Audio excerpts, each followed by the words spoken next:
Chini kendo nyakwaro Gajuang, Attorney General ma pacho ka Dorcas Oduor nobago thieth maonge chudo manalariyo e skund primar ma Nina e Alego. Matno timo kaka yorno mar goyo erokamano ne lemo manoyudo mar bedo Attorney General. Jopiny manoyudo thieth bende nondike okwa mar thieth mar SHIF notene gi jotelo mopogore opogore koting'o nyaka jagoro mongiore miga ma Raymond Omolo. E thuolo mathoth, jotelo osekao loch margi kendo bago nyasi mag dimbruok tok yudo welo e migepe madongo e pachoka. Korka kore Attorney General Dorcas Oduor okao thuolo mar chwalo chenro mag thieth ne oganda kochakore odiochieng' manyoro. Tie weche mag gik masani sirkal timo, kaka weche mag health registration mag SHA. Jogo kiny biro ka kendo gibiro konyo wa ji odonji gino ji mang'eny kaka sirkal dwaro.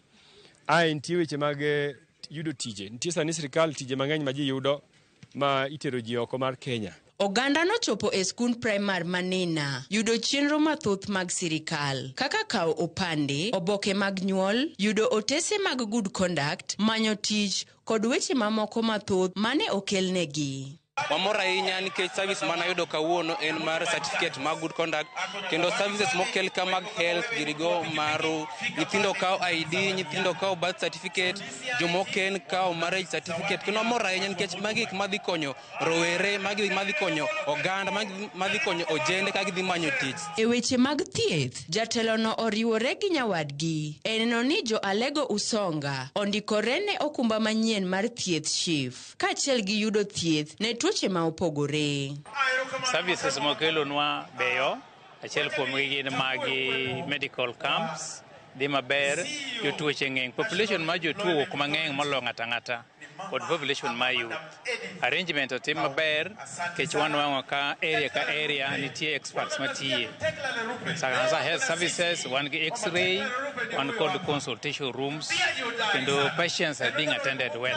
Chenro ni nosir kod jagoro mongirore e migao mar arita, Raymond Omolo, ma bende nokwayo oganda mondo ondikre gi okumba manyien mar SHA. And the reason why all of us must register in Taifa Care is that when you are sick, if you go to a hospital, you will be able to get the medical attention that is required. You will be able to have the doctors attend to you. The hospitals will have the medicines that you need. Arogo Veronica, Ramogi TV.